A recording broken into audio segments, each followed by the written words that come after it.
Okay, well, anyway, that music, and I'm reading off of here because it's Also sprach Zarathustra by Richard Strauss, was the opening music to the show The Christmas Follies. And whenever I hear that music, then I see Malcolm Pilbrow at the top of the stairs in Eliot College, and he was dressed in a black wetsuit with hood. He had goggles, he had flippers on his feet, and I believe he had a Neptune fork of some sort. Right. And he had to get down those stairs with the flippers on. He managed that and then walked onto the stage and made a joke. The announcement, yes. Yeah, the announcement. So the music stopped, I remember, and we had Malcolm say, "And now, ladies and gentlemen, a word for all cat lovers." Kinky. Anyway, I thought that was a good opening piece of music just to get us back into Thursday. Yeah, so anyway, this is the organic group in 1967, and I won't go through the people, well, I haven't got a thing, but I think we've been through them anyway. Yeah, I think but I think we've been through them anyway. We've seen most of them, yeah. Although Ray wasn't. Oh, there's Ray. There's Ray wasn't. And Dick Dainty behind the Anna.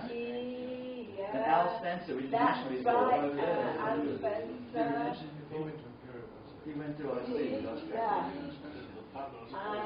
And he was a very quiet person. And one time I was at home I'd obviously visited my parents in South Norwood. I got on the bus to go to Croydon, and on jumped at Thornton Heath, Al Spencer. And he must have spotted me, came sat next to me, and I've never heard him talk so much. I can't remember what he told me, but and he gave me his card, from Imperial College. Oh. Yeah. And there we go. I think everyone else we've talked about, haven't we? Yes, we've mentioned them all. Yeah. But anyway, the thing that there's a guy missing. Has anybody spotted the guy who's missing? Well, if he's missing, I can't spot him. But he's with us today. Huh? Okay, so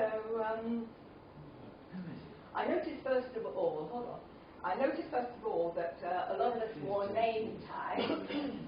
So I was wearing name tags, but there's a few of them that don't. So I don't know whether they didn't know their name, so they couldn't pick up the name tag, or whether they just didn't want anybody else to know their names. But anyway, that was one point.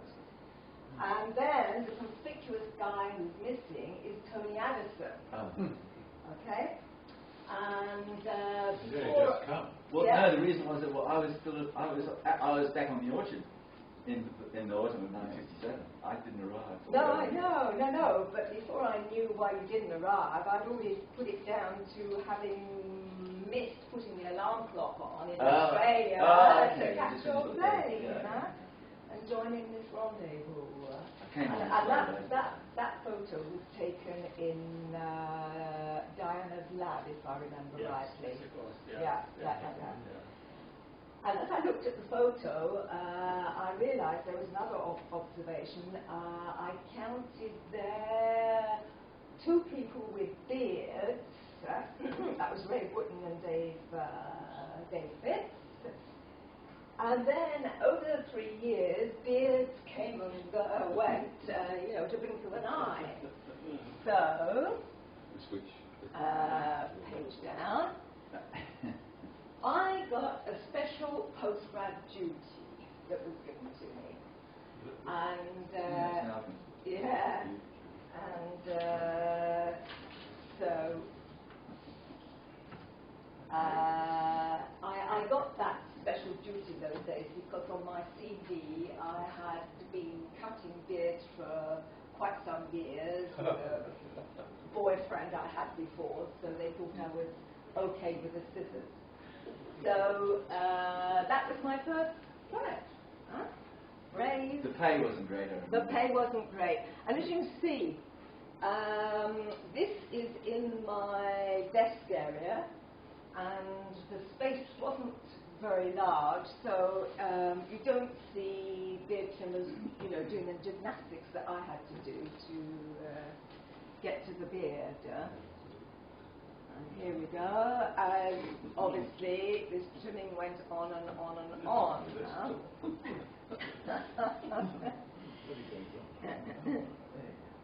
And here we are, a next brave client.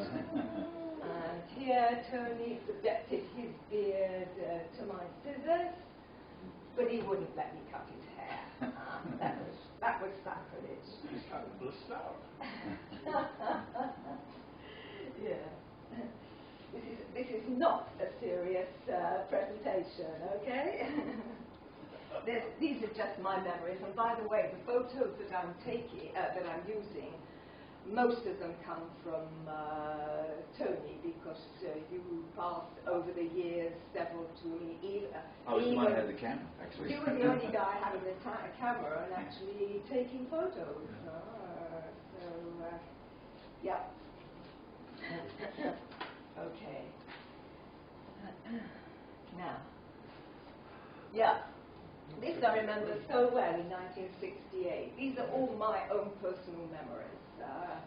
And it was my birthday, and I really wasn't happy. And this was the exam day. And I was scowling, and I heard someone behind me, and it was you saying, "Turn round." So I scowled and said, "What do you want?" And I got my Cotton and Wilkinson's book out on Rosie and chemistry. Yeah. And so, what would you do with that in your lap on your birthday? Well, I can tell you, because Bob had decided to hold this small exam on Rosie and chemistry. And these words stuck in my mind, that if anyone failed, they would no longer be in the group. So that kind of put a stress level in me, which was pretty high, and I felt quite miserable, especially as the day he decided to have this exam, and he didn't know that it was my birthday. And I thought, after all those years of having exams in June, etc., this would be the first year I would not have an exam. I would have at least 3 years free of exams. And what happened? Bam. So I was a unhappy little bunny there. Apparently you passed. Apparently I passed, because this is a year later, and there we go. A relaxed woman, enjoying the birthday cards, some flowers, and I remember why I took this now, because you were really happy. You had all the cards. Yes. The cards. I came in and I thought, that's a great display. Ah, right. Yeah. So anyway, there you go. No more exams after that. I don't know anything about this exam. I had nothing to do with it. Yeah. It was simple questions, but you didn't know what you were expecting beforehand. I had no idea. But now I'm aware of what that exam was about.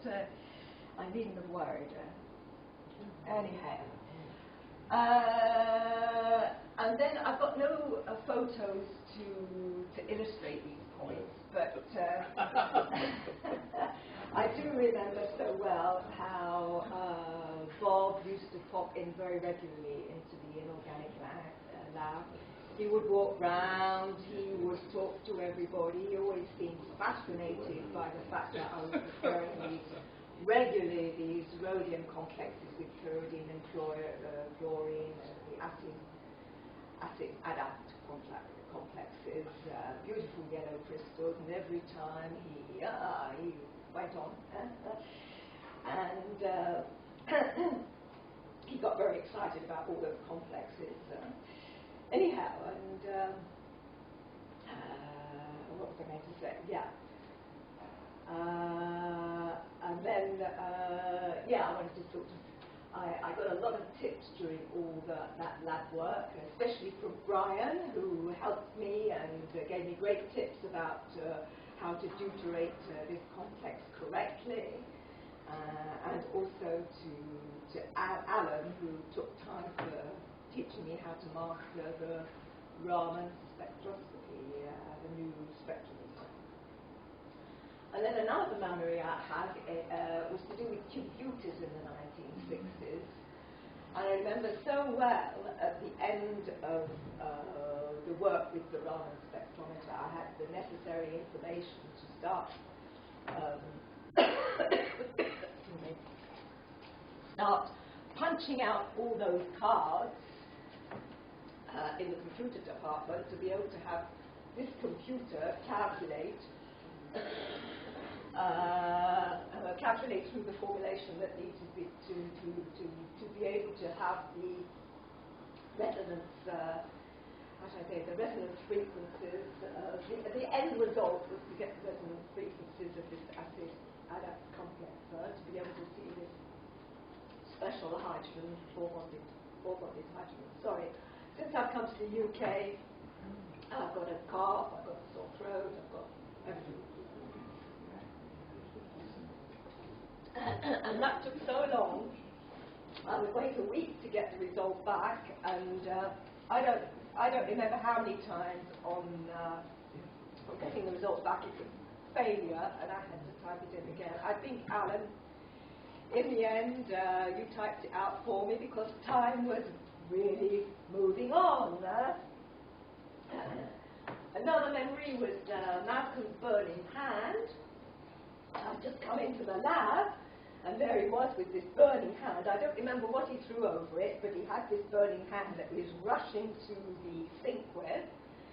And yes, he came in after, when he had obviously gone to have treatment, you know, for burns. And he came back, and he had all his hand bound up with bandages. Yeah. I just happened to have been there. And then Paul, dear Paul, that was another memory. He was just opposite me, and of course, over the bench.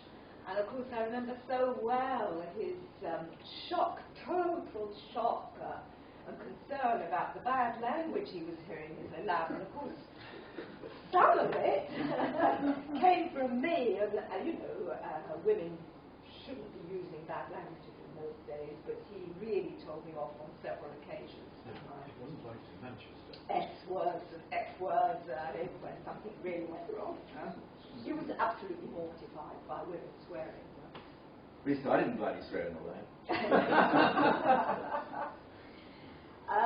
And I do recall as well a very special visitor, and probably that was at the point we did that first photo, because it's 1967, and Her Royal Highness Princess of Kent came, Bob, on the 20th of October 1967. Marina, Duchess of Kent. And my memory of that visit was that a troop came up and scrubbed out the women's toilets on the 4th floor.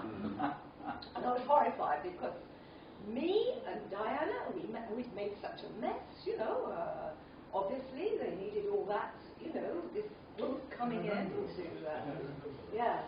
And then it was out of bounds for a moment, so we had to go somewhere else. I remember the fire brigade came up and flushed all the guttering along the curbs.